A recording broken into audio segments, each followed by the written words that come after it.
Video kali ini akan membahas tentang teori kepemimpinan. Video ini hanya merupakan pengantar bagi Anda untuk selanjutnya membaca lebih lengkap tentang berbagai macam teori kepemimpinan yang sering digunakan dalam berbagai studi kepemimpinan. Kita tidak mungkin membahas semua teori dalam satu video ini, jadi kami akan hanya memberikan gambaran sekilas tentang apa saja, apa yang disebut dengan teori kepemimpinan, kemudian apa saja variabel dalam teori kepemimpinan, serta berbagai pendekatan yang digunakan untuk kita mudah memahami mengenai teori-teori kepemimpinan. Kita masuk pada yang pertama. Jadi, apa sebenarnya yang disebut dengan teori kepemimpinan, begitu ya? Kalau pada video sebelumnya kita sudah membahas tentang apa itu kepemimpinan, maka kita selanjutnya akan memahami hubungan variabel-variabel yang terkait di dalam sebuah konsep kepemimpinan hingga menimbulkan yang disebut sebagai sebuah efektivitas kepemimpinan. Jadi selama bertahun-tahun kepemimpinan ini telah banyak sebenarnya didefinisikan dengan berbagai macam cara, begitu ya. Pada video yang lalu kita sudah mempelajari tentang bagaimana kepemimpinan itu, definisi dari kepemimpinan itu sendiri berevolusi mulai dari yang awalnya hanya membahas tentang sifat-sifat, selanjutnya lebih banyak membahas tentang bagaimana interaksi antara pemimpin, bawahan, serta situasi yang dihadapi oleh keduanya. Namun demikian, sebenarnya kita dapat mengambil kesimpulan atau mencari kesamaan antara definisi-definisi tadi, bahwa komponen umum yang hampir sama pada semua definisi adalah adanya proses mempengaruhi yang membantu kelompok individu untuk mencapai tujuan tertentu. Jadi kalau kita memetakan yang apa saja yang kemarin kita sudah bahas dalam evolusi definisi dari kepemimpinan, kita bisa tahu beberapa hal, bahwa yang pertama pasti akan ada proses saling mempengaruhi, dan yang kedua adalah bagaimana proses mempengaruhi tersebut dapat digunakan untuk mencapai tujuan bersama. Teori kepemimpinan sendiri, kalau kita belajar tentang hal ini, maka sebenarnya kita bisa menggunakan berbagai macam teori kepemimpinan tergantung dari peruntukannya tentunya, dan filosofi yang melatar belakangi teori tersebut. Kita bisa menggunakan teori kepemimpinan ini untuk memahami atau kemudian juga memprediksi, mengontrol kepemimpinan dari yang terjadi dalam sebuah situasi, begitu ya. Jadi misalnya kalau kita belajar tentang teori kepemimpinan Fromm and Jago yang digunakan untuk pengambilan keputusan, kita akan dapat memahami sebenarnya apa sih yang dilakukan seorang pemimpin untuk mengambil keputusan, apa yang mereka pertimbangkan, prediksi-prediksinya. Kalau mereka melakukan perilaku yang seperti ini, pengambilan keputusannya efeknya apa, itu kita bisa dapatkan dari kita mempelajari tentang teori kepemimpinan, sehingga pastinya mempelajari teori kepemimpinan dapat menginformasikan praktek kepemimpinan yang ideal yang bisa dilakukan atau diupayakan dalam praktek nyata bagaimana kita melakukan kepemimpinan. Berlanjut pada konsep-konsep tersebut, maka kita bisa setidaknya mengidentifikasi 3 variabel yang menentukan efektivitas kepemimpinan yang dibahas dalam berbagai macam teori kepemimpinan. Yang pertama, variabel pertama adalah karakteristik pemimpin. Jadi dalam sebuah teori kepemimpinan, kita paling tidak akan membahas pemimpinnya itu seperti apa. Kemudian kita juga akan membahas variabel followersnya atau bawahannya. Jadi pemimpinnya seperti apa, bawahannya seperti apa. Dan yang terakhir adalah variabel situasi, di mana kedua belah pihak tadi, pemimpin dan bawahannya, saling berinteraksi.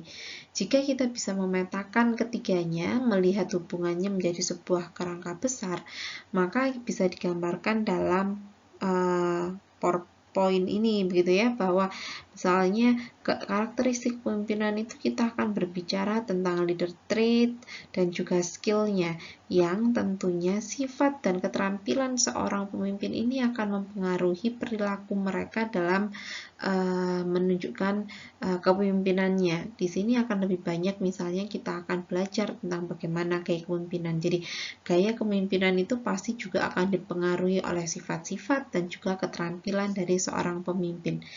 Namun demikian, perilaku pemimpin itu juga ternyata juga dipengaruhi dengan followersnya, begitu ya, karakteristik followersnya. Saat seseorang pemimpin bertemu dengan bawahan dengan tipe yang tertentu atau karakteristik tertentu, maka kemungkinan dia akan menunjukkan gaya kepemimpinan yang berbeda. Itu adalah salah satu contoh hubungan antara behavior dari pemimpin dengan behavior dari follower serta situasi yang dihadapi kalau kita nanti belajar tentang situational approach. Jadi kita akan ngomongin tidak hanya pemimpinnya saja, tidak hanya ngomongin sifat-sifat pemimpinnya seperti di dalam trait approach, tapi kita juga akan membahas bagaimana interaksi antara traits tadi dengan traits yang dimiliki oleh bawahan serta situasi yang ada di dalam keduanya. Ketika kita sudah bisa menghubungkan antara karakteristik pemimpin, karakteristik follower, serta situasi, sebenarnya kita akan bisa menemukan performance outcome dari sebuah proses saling mempengaruhi dalam kepemimpinan tadi. Jadi output utamanya adalah tentang bagaimana kepemimpinan ini bisa kita gunakan untuk menunjukkan kinerja terbaik dari baik pemimpin maupun juga bawahannya.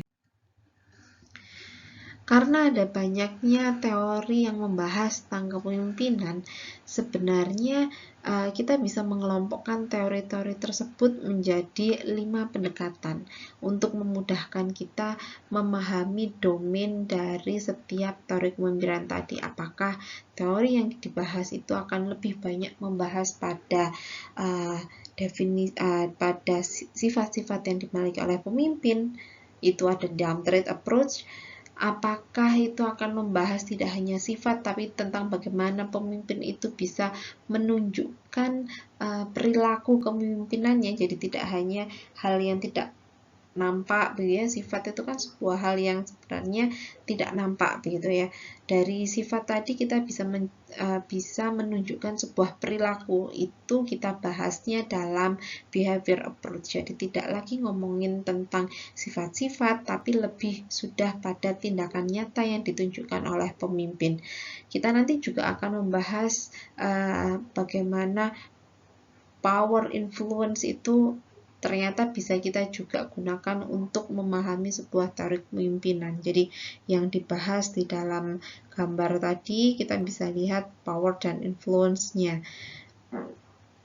Selain itu, kita juga akan membahas tentang bagaimana situasi yang dihadapi. Itu kita ngomongin dalam situational approach. Dan yang terakhir, saat kita menggunakan integrative approach, berarti kita sebenarnya sudah melakukan kombinasi dari beberapa approach yang sudah ada sebelumnya.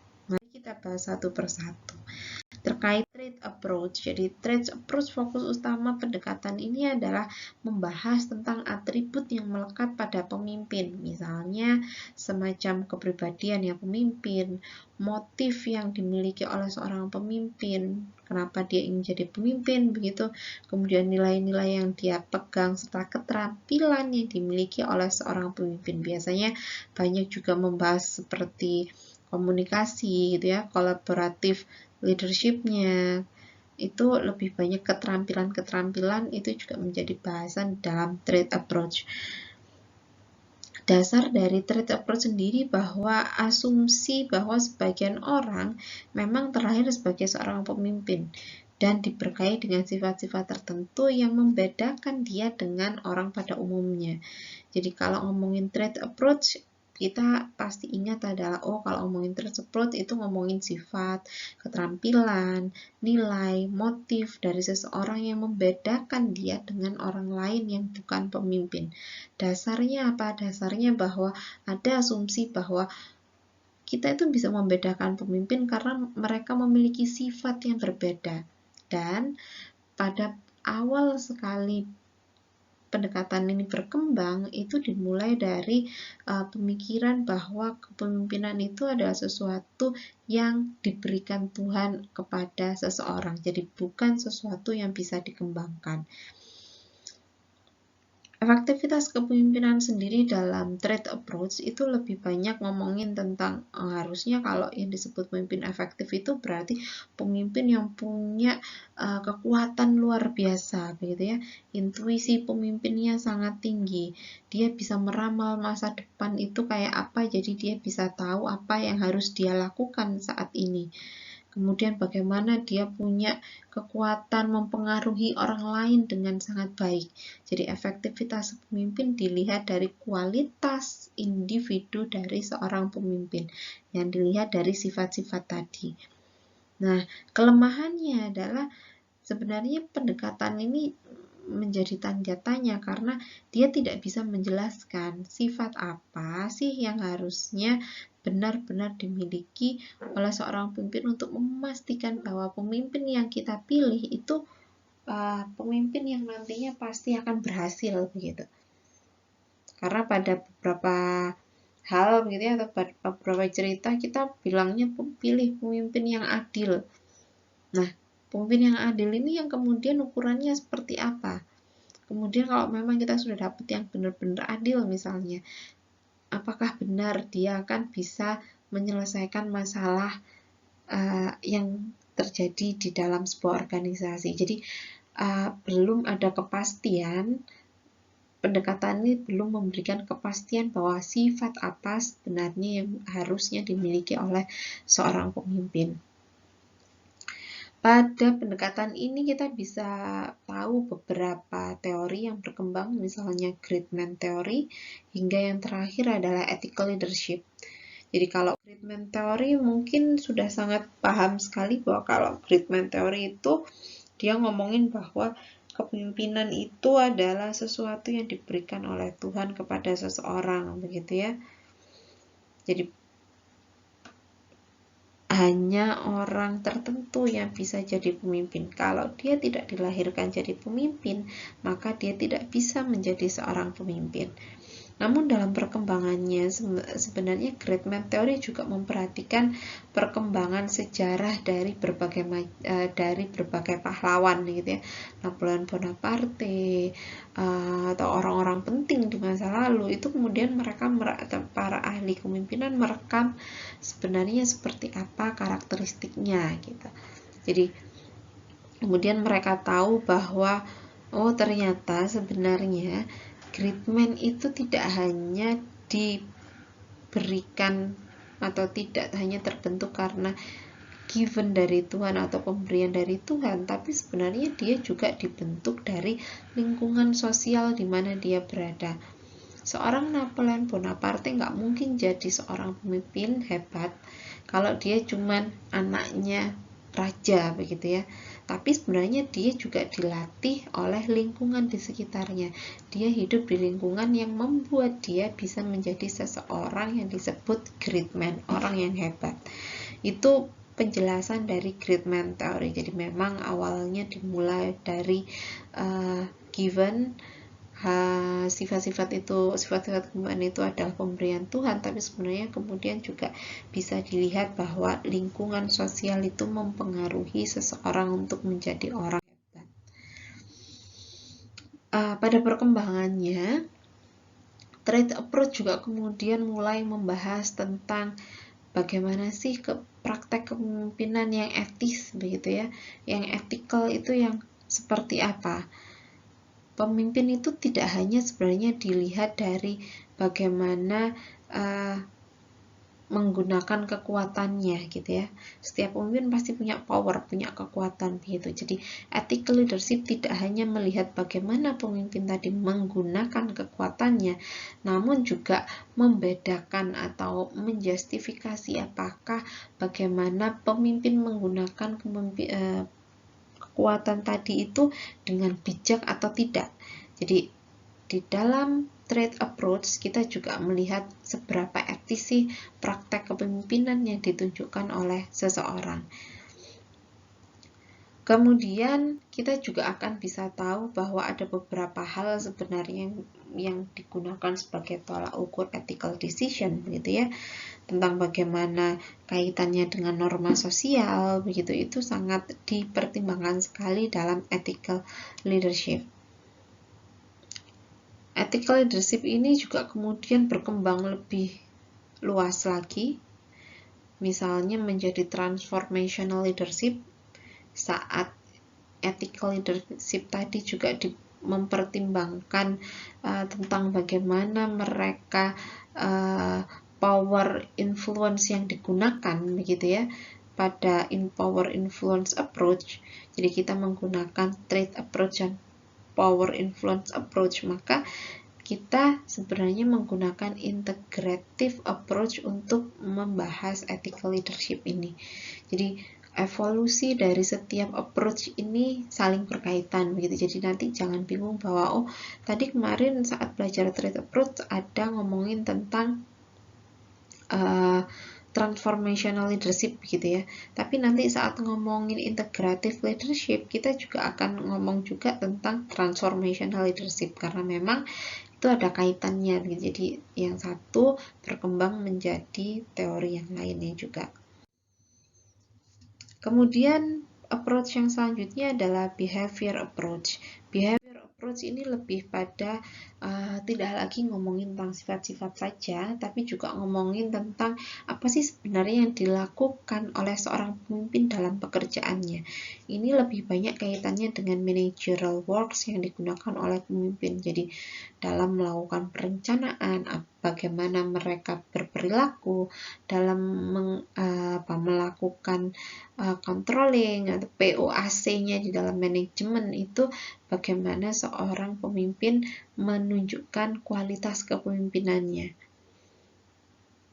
Selain itu juga di dalam behavior approach juga kita akan melihat bagaimana keputusan-keputusan yang diambil oleh seorang pemimpin, prosesnya akan seperti apa. Itu kita banyak dibahas di dalam behavior approach. Dalam behavior approach sendiri nanti konsepnya masih leader-centered perspektif karena fokus utama teori-teori yang ada di dalam pendekatan ini itu lebih banyak ngomongin tentang pemimpinnya. Jadi apa yang dilakukan pemimpin itu menjadi fokus utamanya. Nah, efektivitas pemimpinnya juga bisa dilihat dari bagaimana mereka menyelesaikan masalah, begitu ya.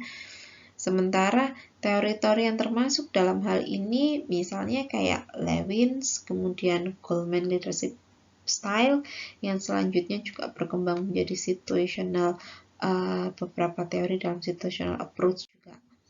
Kita masuk ke Lewin leadership theories. Mungkin ini sering sekali Anda tahu begitu ya. Jadi gimana sih menurut Anda yang disebut dengan pemimpin yang baik gitu ya? Biasanya orang mesti demokratis begitu ya.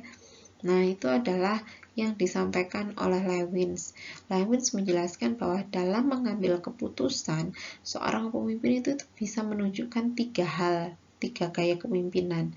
Apakah dia autokratik? Kalau autokratik itu dia akan mengambil alih semua pengambilan keputusan itu diambil sendiri oleh pemimpin. Kalau yang demokratik itu lebih pada dia juga melibatkan pemimpinnya. Atau dia laissez-faire, udah masa bodoh lah, biar terserah sama bawahan saya begitu ya, itu laissez-faire. Dan ketiganya akan memiliki efek yang berbeda. Misalnya kalau autokratiknya keterusan seperti itu bisa memunculkan revolusi, keinginan untuk revolusi dari bawahannya gitu ya. Mereka udah nggak betah terus-terusan tidak dilibatkan, sehingga akan muncul resistensi yang selanjutnya berubah menjadi pemberontakan begitu. Atau demokratik. Kalau demokratik umumnya menurut Lewin ini adalah yang paling ideal gitu. Nanti silakan dibaca lebih rinci untuk setiap teori-teori ini. Kita juga akan bahas tentang Goleman leadership di dalam behavior approach. Kalau Goleman leadership sebenarnya juga sama tentang situasi yang dihadapi oleh pemimpin begitu ya. Jadi tidak ada kepemimpinan terbaik. Ini awal mula situational approach berkembang begitu ya.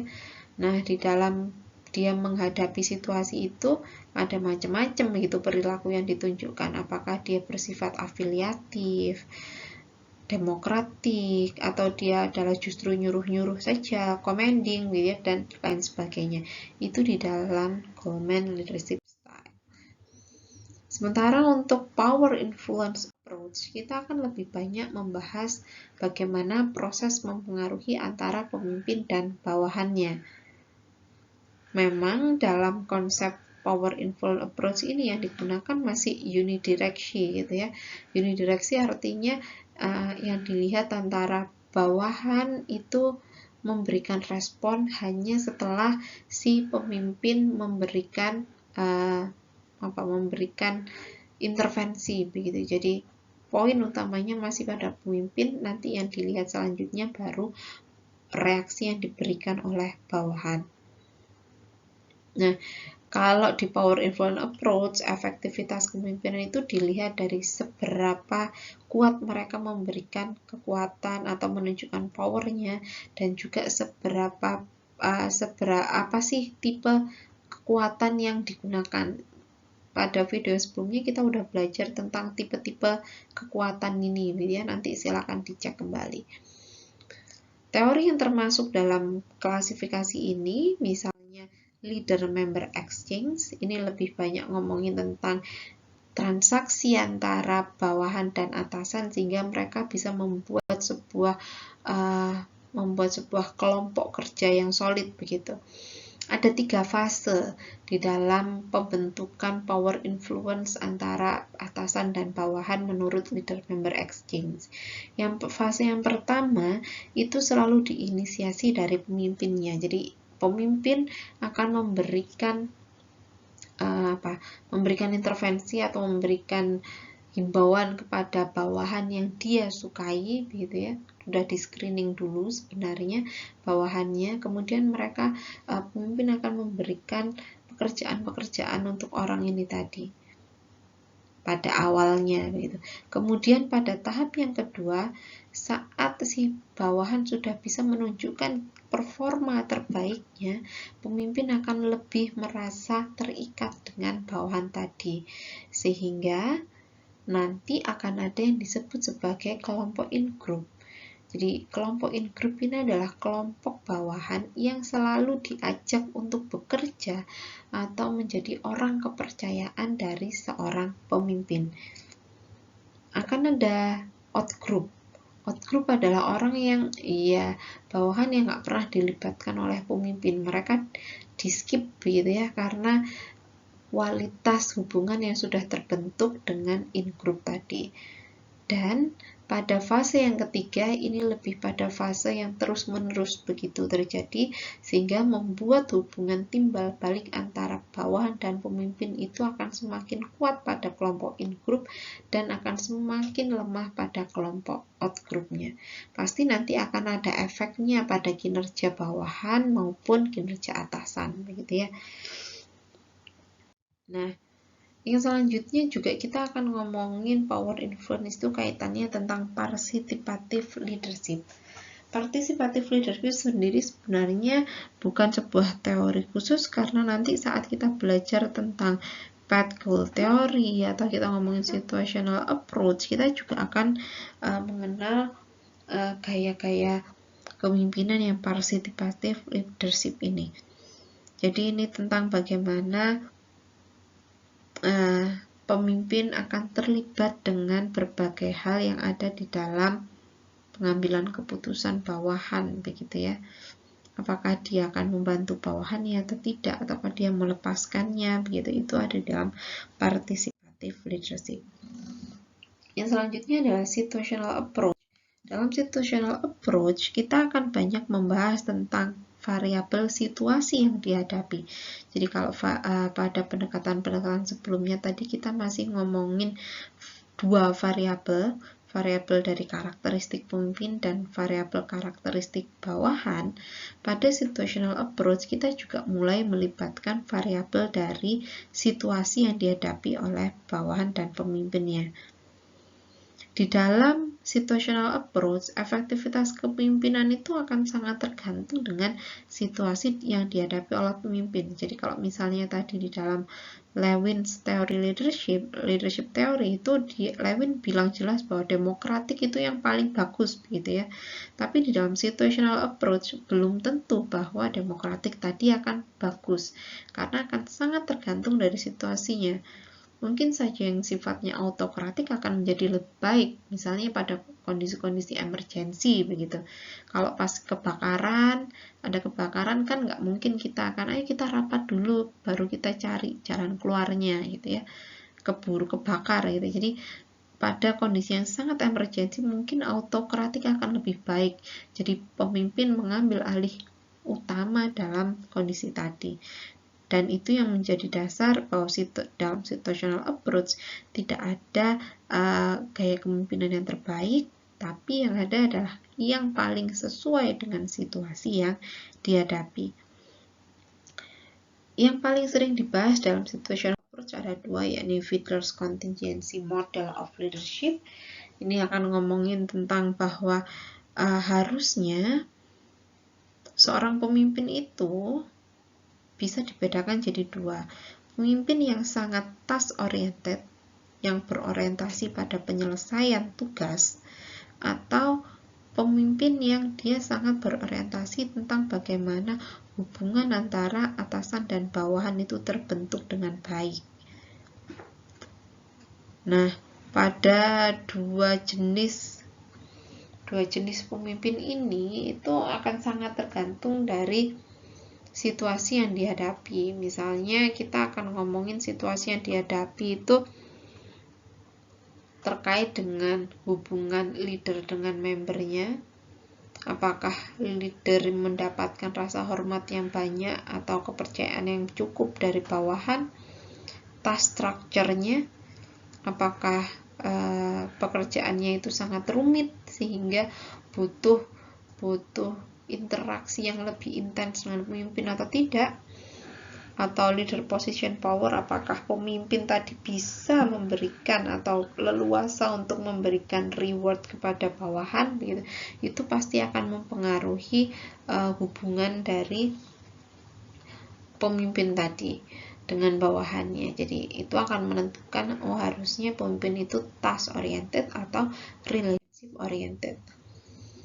Fiedler sendiri menyampaikan bahwa dia nggak setuju bahwa pemimpin itu harusnya menyesuaikan gaya kepemimpinannya sesuai dengan bawahan. Yang harusnya terjadi adalah situasi yang dihadapi oleh pemimpin itu harus dibuat sedemikian rupa agar sesuai dengan gaya kepemimpinan dari pemimpinnya. Karena gaya kepemimpinan sendiri itu bukan hal yang mudah untuk dirubah. Dia lebih susah begitu, tidak langsung mudah di switch begitu ya. Jadi harusnya menyesuaikan adalah situasinya. Situasi ini bisa dirubah atau konsepnya disebut dengan job engineering begitu, dengan memperhatikan tiga hal tadi. Misalnya, kalau kita tahu bahwa pekerjaannya pemimpinnya adalah orang yang task oriented, maka rancangan pekerjaannya, struktur pekerjaannya harus dirancang sedemikian rupa sehingga cocok dengan yang task oriented tadi. Itu yang disebut dengan job engineering. Jadi situasi yang dihadapi itu disesuaikan dengan apa gaya kepemimpinan dari seorang pemimpin. Sementara situational approach yang lain seperti Hersey dan Blanchard juga menyampaikan yang hal sama sebenarnya seperti Fiedler, tapi bedanya kalau Hersey dan Blanchard menyampaikan bahwa harusnya yang bisa menyesuaikan itu adalah pemimpinnya dan akan tergantung dari follower dan situasi yang dihadapi. Saat pemimpin ketemu sama bawahan yang kurang motivasinya, maka dia harusnya menunjukkan gaya kepemimpinan yang berbeda saat bertemu dengan bawahan yang motivasinya sangat tinggi.